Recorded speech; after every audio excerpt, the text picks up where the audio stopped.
All right, guys, Jeff here with you today. In this video, I want to talk to you about the number one thing that you need to be thinking about as you structure and put your business together.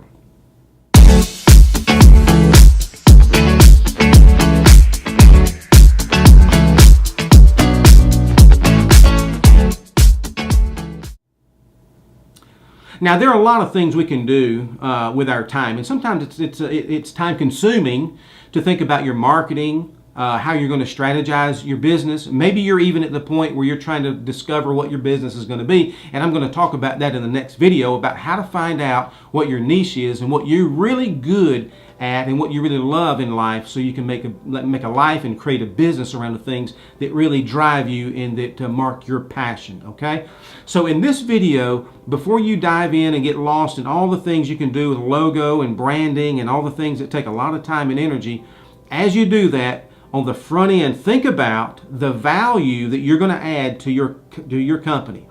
Whatever your business is, if it's a product or if it is a service, think of the value that you're going to add to your business that'll be a standout. In other words, in your competition, if your competition offers A and B, I want you to offer A, B, and C.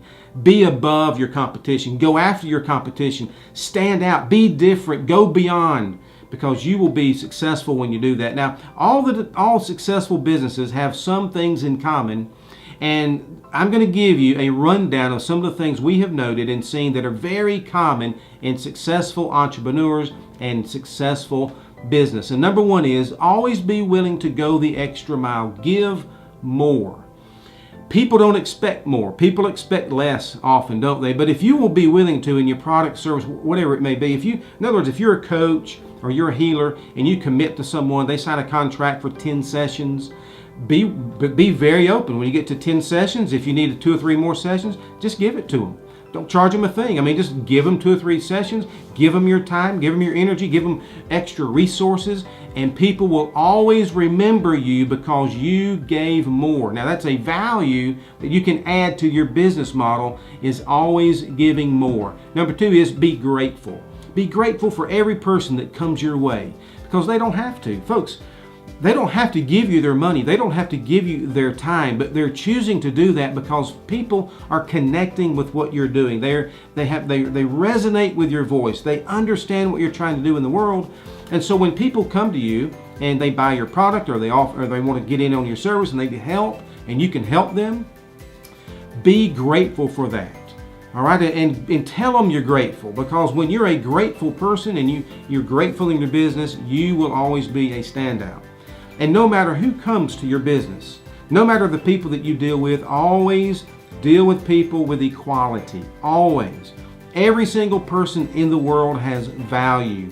Every person is worthy of your time and your expertise and what you can give that person. So don't look at where they come from, or are they rich, or are they poor, what kind of car do they drive, what side of town do they live on.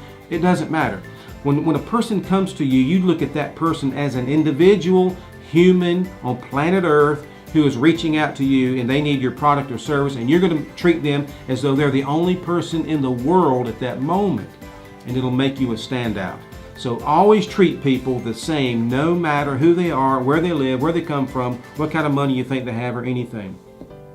Also, own everything in your business. If you screw up, just own it. I think people are afraid to own it, but honestly, folks don't expect perfection in the world. Your clients and your customers don't expect you to be perfect, but they do expect you to own up to it. And so when you screw up and you forget something, you don't send an email or a packet or whatever it is in your business, just own that thing personally, and you may need to apologize or eat crow or whatever you have to do.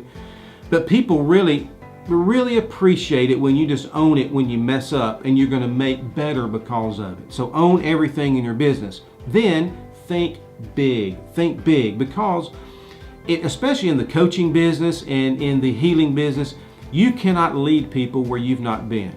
So you've got to think bigger in your life. Continue to learn. Continue to reach out to your coaches, your mentors. Let you grow in your business, grow in your niche, okay? So that you can become bigger and better than you've ever dreamed you could be. And then when people come to you for your service, you can take them on a journey and help them to discover what they never believed they could discover in their life or their business or whatever they're trying to accomplish. So always think big and always grow in what you're doing. And then ask your clients or customers. Be in tune with what they're struggling with. Listen to them very carefully, and you will hear what they need. And then you can, in your expertise, in your niche, you can create a product of value. You can be very honest about it, and you can create something that will help solve their problem. And I'm telling you, if you can solve people's problems, you'll be a millionaire. People are looking to get their problems solved. So always ask. And then lastly, I think a great value is just be honest. We need honest people in the world. And just be honest with your business. You know, no matter what happens, even if it costs you money, it costs your bottom line, I appeal to you as you create your business and you create your thing in the world. Be honest with every single person that you deal with, and I promise you, you'll be a standout and you will be successful.